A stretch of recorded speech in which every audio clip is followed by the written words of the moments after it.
کہ شرمگاہ کو حرام سے بچانا ہے. یہ جو انسان بدکاری اور بے حیائی کی طرف جاتا ہے نا، یہ فوراً نہیں چلا جاتا. بڑی پیاری بات علماء کہتے ہیں، پہلے آنکھ بہکتی ہے، پھر دل بہکتا ہے، پھر انسان بدکاری کی طرف جاتا ہے، پھر وہ گناہ کا بڑا کام کرتا ہے. کہ تنہائی کے گناہ سے بچنا یہ بڑی کمال کی بات ہے، اور یہ بڑے کہتے ہیں اللہ والوں کا طریقہ ہے. اللہ نصیب کر دے کہ جب گناہ کا موقع ہے، کوئی نہیں دیکھ رہا، اس وقت اے کاش دل پر یہ خیال جاں گزی ہو جائے کہ رب دیکھ رہا ہے. ایک بار حضرت ابراہیم بن ادم رحمت اللہ تعالی کی بارگاہ میں ایک شخص آیا، آ کر کہتا ہے حضور میں گناہ سے نہیں بچ پاتا. پلیز ذرا غور سے سنیے گا، بہت خوبصورت کیور اور پریکاشن ہے گناہوں سے بچنے کے حوالے سے اس واقعے میں. کہتا ہے حضور میں بچنا چاہتا ہوں، گناہ ہو ہی جاتا ہے. ہو سکتا ہے میرے بھائی یا نوجوان بھی ایسے ہوں کہ جو چاہتے ہیں گناہ نہ کریں مگر گناہ ہو جاتا ہے. حضرت ابراہیم بن ادم نے کہا اچھا ایسا کرو، گناہ کرنا چاہتے ہو؟ کہتا ہاں بچ نہیں پاتا، مجھے کرنا پڑتا ہے گناہ. کہا ٹھیک ہے، اب جب بھی تمہارا گناہ کرنے کا جی چاہے نا تو اللہ کا رزق کھانا چھوڑ دینا. کہتا حضور یہ کیسے پاسبل ہے؟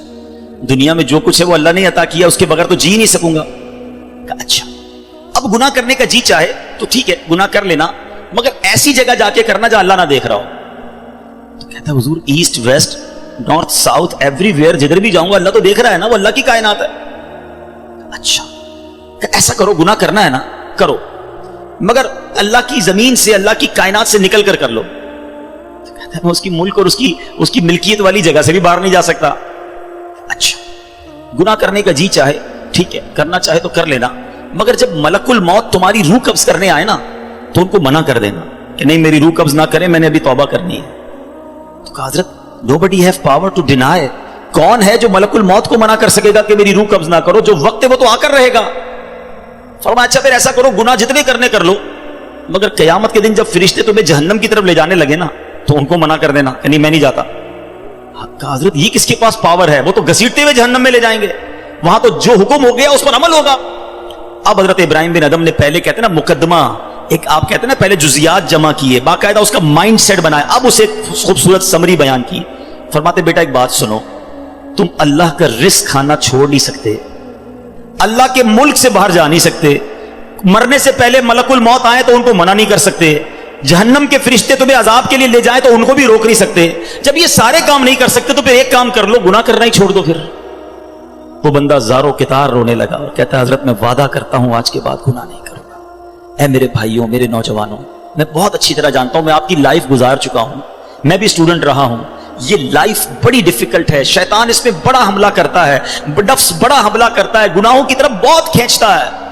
مگر یہ ولیوں کا شیوا ہے کہ وہ جوانی میں عبادت کرے. اللہ کو بڑا پسند ہے وہ نوجوان. اللہ فرشتوں پر فخر فرماتا ہے کہ دیکھو میرا بندہ جوان ہے اور میری عبادت کر رہا ہے.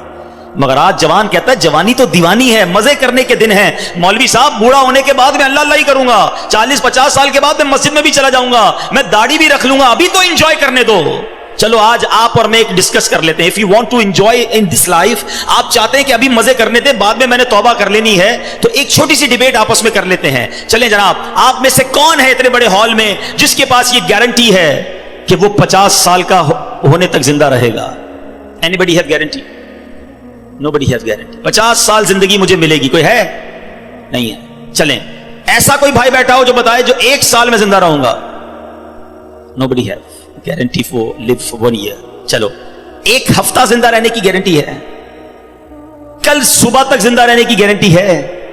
سمجھدار لوگ ہیں، میری بات آپ فالو کر رہے ہیں. اٹ مینز آگاہ اپنی موت سے کوئی بشر نہیں، سامان 100 برس کا ہے، پل کی خبر نہیں. آپ کہتے ہیں میں بوڑھا ہو کے توبہ کر لوں گا. ارے آج دنیا سے میں جا سکتا ہوں اور آج چلا گیا تو اللہ کو کیا جواب دوں گا؟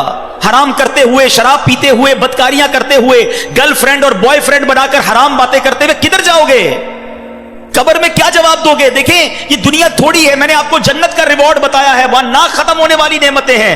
دنیا کی ایکسپائری ڈیٹ ہے. We have to go from this world. ہم سب نے دنیا سے جانا ہے، مگر جنت میں جو چلا گیا اسے موت نہیں آنی ہے. ہم فیہا خالدون. قرآن کا وعدہ ہے کہ ہمیشہ ہمیشہ جنت میں رہیں گے.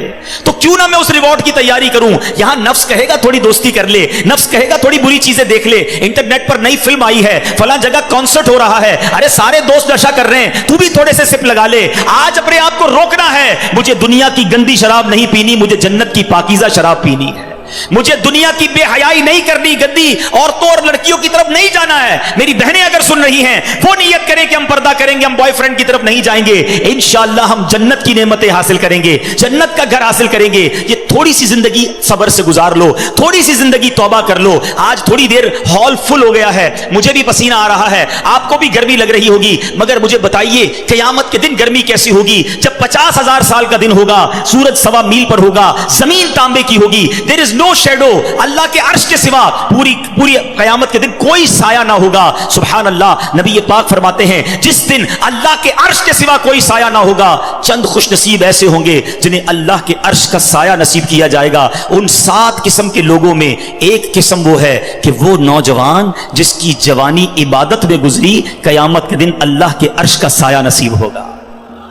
پلیز اپنی جوانی کو بچا لو. ایک بزرگ تھے, 100 سال عمر ہو گئی, ان کی آنکھیں بھی صحیح, ان کے دانت بھی صحیح, ان کی سماعت بھی صحیح, ایوری تھنگ پرفیکٹ, جوان. لوگوں نے کہا حضور 100 سال میں تو بندہ بستر سے لگ جاتا ہے, your every part of the body is perfect, یہ کیسے پاسبل ہے؟ کمال کا جواب دیا, کہتے ہیں میں نے جوانی میں اپنے in part of the body کو اللہ کی نافرمانی میں صرف نہیں کیا, بڑھاپے میں اللہ تعالیٰ نے میرے نازا کو سلامت کر رکھا ہے. آپ اچھا بڑھاپا گزارنا چاہتے ہیں نا تو پاکیزہ جوانی گزاریے, خدا را اپنے آپ کو بچائیے. اپنی شرمگاہ کی حفاظت کیسے ہوگی؟ جب آپ حرام دیکھنا بند کریں گے. سرما لگاتے ہوں گے آپ, ٹھیک ہے, سرما لگاتے وقت ہاتھ کانپتا ہے کہ یار تھوڑا سا احتیاط سے لگانا ہے, کہیں آنکھ میں سلائی نہ لگ جائے. اتنی نازک ہے میری اور آپ کی آنکھیں. موٹر سائیکل پر تو جاتے ہیں, کبھی کبھی کچرا آنکھ میں آ جائے, لال ہو جاتی, سرخ ہو جاتی آنکھ. ٹرائی ٹو انڈرسٹینڈ, اتنی نازک آنکھیں ہیں, اور ان آنکھوں کو جو حرام سے فل کر رہا ہے, روزانہ انٹرنیٹ پر نہ جانے کیا کیا دیکھ رہا ہے. حدیث پاک کا مضمون ہے جو اپنی آنکھوں کو حرام سے بھرتا ہے, قیامت کے دن ان کی آنکھوں میں جہنم کی آگ ڈالی جائے گی. کیسے برداشت کریں؟ ہم بہت کمزور ہیں میرے بھائیوں, خدا را توبہ کر لیجیے. اور ہم اللہ سے دعا کرتے ہیں کہ مولا کمزور ہیں, گناہ گار ہیں, بڑی خطائیں ہو گئی ہیں, مالک تیرے دربار میں حاضر ہو گئے ہیں. اللہ پچھلے گناہ معاف کر دے اور اگلی زندگی اچھی عطا کر دے, ہمیں نیک بنا دے. ہم آ جاتے ہیں شیطان کے واروں میں, کمزور ہیں. مالک تو طاقتور ہے, ہماری مدد کر, ہمیں حرام دیکھنے سے بچا, ہمیں حرام سننے سے بچا, ہمیں حرام بولنے سے بچا, ہمیں اپنی اعضاء کو حرام کاریوں سے بچانا نصیب فرما. اور جن خوش نصیبوں کو نبی پاک نے جنت کی گارنٹی دی ہے, اے اللہ ان خوش نصیبوں میں ہمیں بھی شامل فرما لے. یہ بدکاری کتنا برا گناہ ہے. یہ جو لوگ حرام کاری کی طرف جاتے ہیں تھوڑی سی انجوائمنٹ کے لیے, ایسے پروگرامز میں جانا جو آپ کا دل اس طرف لے جائیں حرام کاری کی طرف, ہمیں پہلے پریکاشن کرنی ہوگی کہ تاکہ ہم اس طرف نہ جائیں اور اپنے آپ کو بچا لیں. تو آج میرا میسج یہی ہے, آج میرا پیغام یہی ہے کہ خدا را اپنی زبان کی حفاظت کریں, اپنی آنکھوں کی حفاظت کریں, اپنی پاکیزگی کی حفاظت کریں, نہ جائیں حرام کاریوں کی طرف. اب اس میں بہت بڑا پرابلم پتہ ہے کیا ہے؟ یہ باتیں سن کر ہو سکتا ہے, I'm not sure کہ سب کا ذہن بن رہا ہو, مگر ایسے سعادت مند بھی ہوں گے جن کا یہ ذہن بن رہا ہوگا کہ یہ ٹھیک بات کر رہے ہیں, مجھے اکیلے قبر میں جانا ہے اور اپنی کرنی کا جواب اکیلے ہی دینا ہے. اب اگر مجھے اپنی قبر روشن کرنی ہے تو مجھے ان گناہوں سے بچنا ہوگا. یاد رکھو, جس طرح فیوچر برائٹ کے بارے میں سوچتے ہو نا کہ برائٹ فیوچر ہو جائے, کبھی برائٹ گریو کے بارے میں سوچا میری قبر بھی برائٹ ہو جائے؟ کیونکہ قبر 2 طرح کی ہوگی. There are only 2 types of graves. رسول اللہ صلی اللہ علیہ وسلم فرماتے ہیں قبر 2 طرح کی ہوتی ہے, حدیث پاک کا مضمون ہے, یا تو جنت کا باغ یا دوزخ کا گھڑا. Now it's up to you which type of grave you like to live. کتنے سال قیامت تک کے لیے اس قبر میں رہو گے اور کیسے رہو گے؟ جہنم کے گھڑے میں, سانپ اور بچھوؤں میں, یا جنت کے باغ میں؟ یہ آپ نے ڈیسائیڈ کرنا ہے. اب پرابلم کیا ہے کہ اس طرح کی سپیچز, اس طرح کے پروگرامز دل پر اثر کرتے ہیں, مگر جب یہاں سے فارغ ہوں گے تو وہی دوست ہیں, وہی گیدرنگ ہے. یار چھوڑو یار, مولوی صاحب تو ڈرانے والی باتیں کر رہے تھے, پھر چلتے ہیں انجوائے کرتے ہیں. اب بندہ کہ یار میں ذرا نماز پڑھنے جا رہا ہوں, ارے کیا مولوی ہو گیا ہے, بار بار نماز پڑھ رہا ہے. ایسے دوست جو ہے نا وہ ہمیں نیک نہیں بننے دیں گے.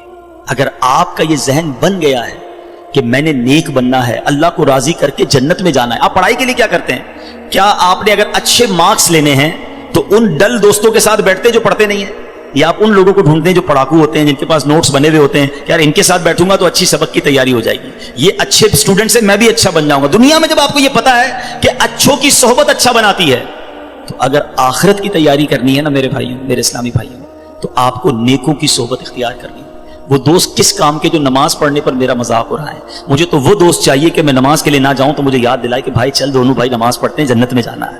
خدا را ایسی کمپنی ڈھونڈو, اس کمپنی سے اپنے آپ کو بچائیے. اچھے کی صحبت تجھے اچھا بنائے گی, برے کی صحبت تجھے برا بنا دے گی. تو خدا را اچھوں کی صحبت تلاش کیجیے. آج کے دور میں بہت بڑی نعمت دعوت اسلامی کا ماحول ہے جو ہمیں ایسے دوست دیتا ہے جو ہمیں آخرت کی یاد دلاتے ہیں.